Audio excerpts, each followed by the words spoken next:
नमस्कार, जय हिंद। बिना लड़े ही अगर मंजिल मिल जाए तो क्या मजा आएगा आपको? मुश्किल लगता है, मजा आएगा, आप मेहनत करने वाले लोग हैं।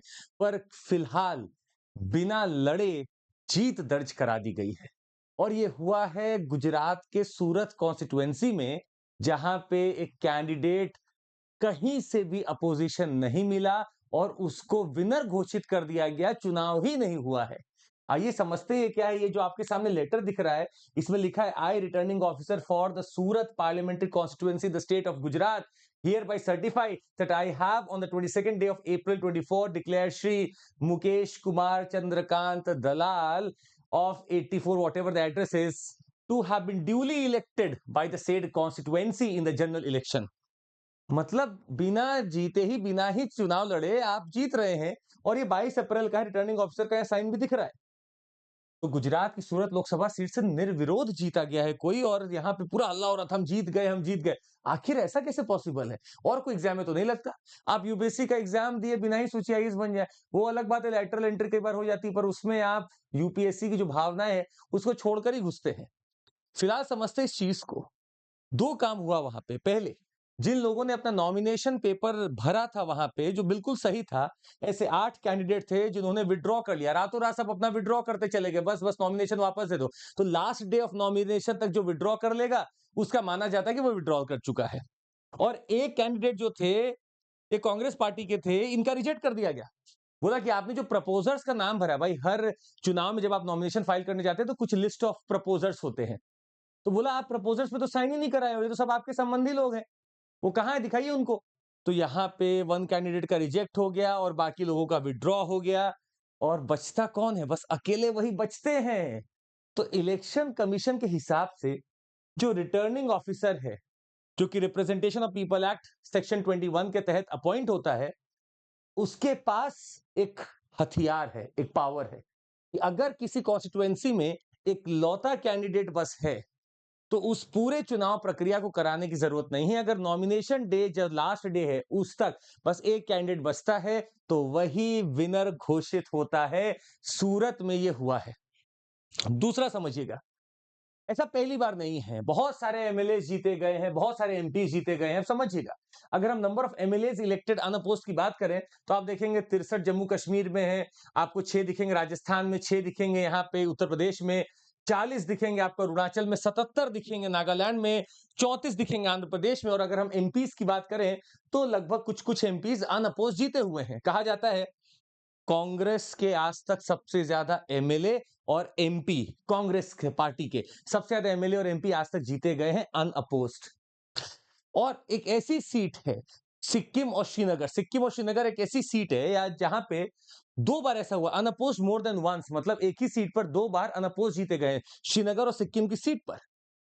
खैर, इस बात से एक बात तो तय हो चुका है कि मेरा जो भी शायद एक इलेक्शन का प्रोसेस है वो करने की जरूरत ही नहीं है अगर आपके पास एक कॉन्स्टिट्यूएंसी में एक ही कैंडिडेट अगर खड़ा होता है तो। इतने बड़े पॉपुलेशन में एक कैंडिडेट में एक इंसान बस नॉमिनेशन भर रहा है, ये चीज पहली बार नहीं है। 1951 के इलेक्शन से लेकर अभी तक भी देखने को मिला, 2024 में अभी तुरंत कोई जीता है। पहली बार बीजेपी, वैसे पार्टी का तो इससे कोई लेना देना नहीं है, पर पहली बार उनके भी खाते में एक नंबर जुड़ चुका है। देखेंगे आप, आनंद चंद जी हैं, इंडिपेंडेंट जीत रहे 1951 लोकसभा इलेक्शन, फिर कांग्रेस कांग्रेस कांग्रेस कांग्रेस सब जीत रहे हैं यहाँ पे। तो इंडिपेंडेंट भी लोग जीते हैं और पार्टी के साथ भी लोग जीते हुए हैं। तो अगर आप अकेले हैं तो आप जीतेंगे। यहाँ एक प्रश्न उठता है कि अगर नोटा भी तो है सर, नोटा का क्या होगा? नोटा वो ईवीएम पे बटन है जिसको आप दबाते हैं कि मुझे इनमें से कोई पसंद नहीं है। खैर, कैंडिडेट वर्सेस नोटा में अगर देखा जाए तो प्रोसेस इलेक्शन का तो हुआ ही नहीं, आप ईवीएम तक तो पहुंचे ही नहीं, प्रोसेस ही नहीं होगा। पर अगर आप पहुंच भी जाए और वो अकेला कैंडिडेट वर्सेस नोटा हम करा भी दें तो भी कोई मतलब नहीं है, क्योंकि नोटा तो पावरलेस है, टूथलेस है। नोटा साफ कहता है अगर नोटा को ज्यादा वोट भी मिल जाए तो भी नोटा थोड़ी ना जीतेगा, जीतेगा वही जो अगला कैंडिडेट है। तो अगर नोटा वर्सेस कैंडिडेट भी हम करा देते तो जीतता नोटा थोड़ी ना, नोटा को भले ही ज्यादा वोट मिल जाए पर फिर भी वो कैंडिडेट ही जीतेगा। तो नोटा का बस इतना होना है कि अगर मुझे वोट एक्सरसाइज करना ही पर मेरा किसी को मन नहीं देने का, मैं जाके नोटा दबा दूं, इसका कोई वैल्यू नहीं है कि ये जीतेगा या नहीं। खैर, एक चीज आपको और बताना चाहेंगे, पैसे बचा लिए गए। और पैसे कैसे बचा लिए गए? आप देखेंगे चुनाव में लगभग अच्छा खासा खर्चा होता जा रहा था। इलेक्टोरेट अगर आप देखिए उनके ऊपर खर्चा अगर देखिए तो इलेक्शन कमीशन का मैनेजमेंट में, ईवीएम में लगभग 10 करोड़ से चालू हुई थी, 1952 की बात है। 2014 में 3,870 करोड़, 2019 में इससे लगभग 1,500 करोड़ और ज्यादा। या अगर हम बात करें इलेक्शन एक्सपेंडिचर पर इलेक्टर की, तो 1952 में 0.6 रुपीस खर्चा होता था, 6 पैसा यूज होता था या 60 पैसा, और 2014 में यही बढ़ के 46 रुपए हो गया। मतलब जो मशीनरी बैठाई जा रही है पर इलेक्टर 46 रुपए का खर्चा है। अगर हम 2019 का इलेक्शन जोड़ दें तो लगभग कहीं ना 55 से 60 के बीच में रुपए खर्चा होता है पर इलेक्टर। तो 543 कॉन्स्टिट्यूएंसी, और अगर मैं देखूं अपना बजट तो लगभग 10 से 12 करोड़ रुपए का बचत कर लिया गया है सूरत में। हालांकि इस बचत का लेना देना या कहीं से भी रिलेशन हम डेमोक्रेसी से नहीं निकालना चाहेंगे। उस सूरत कॉन्स्टिट्यूएंसी में अगर कोई और नॉमिनेशन फाइल नहीं कर रहा है तो रिटर्निंग ऑफिसर के पास एक गाइडलाइन है कि जो एक सिंगल कैंडिडेट आ रहा है जिसका नॉमिनेशन बिल्कुल ठीक है, लीगल है, आप उसको विजय या जीत उसकी घोषित कर दें। अगर कोई और कैंडिडेट होता तो वोटिंग वहां होती, ये था नहीं, इसलिए वो जीत गए। और ऐसा पहली बार नहीं हुआ है, जब से चुनाव हो रहे हैं तब से कहीं ना कहीं जीता ही गया, भले इंडिपेंडेंट हो भले पार्टी वाला हो, लोग जीते हैं। पर हमें आपसे जानना है कि सब कुछ पॉलिटिक्स के लिए इतना आसान क्यों कर दिया गया है? ऐसा भी तो हो जाना चाहिए कि आप जब पेपर देते हैं, कोई भी पेपर दीजिए, आप पीसीएस का दिए, यूपीएससी का दिए, किसी का भी दीजिए, तो अगर लगता है आपके लिए तो कट ऑफ बनाई जाती है, आपके लिए सारे मार्क्स रखे जाते हैं, आपके लिए भीड़ आती है एग्जाम देने के लिए, यहां तो ऐसा कुछ लग ही नहीं रहा है, नॉमिनेशन ही कम लोग कर रहे हैं। तो कुछ ना कुछ तो प्रोसेस हमें भी निकालना चाहिए पॉलिटिक्स के लिए भी।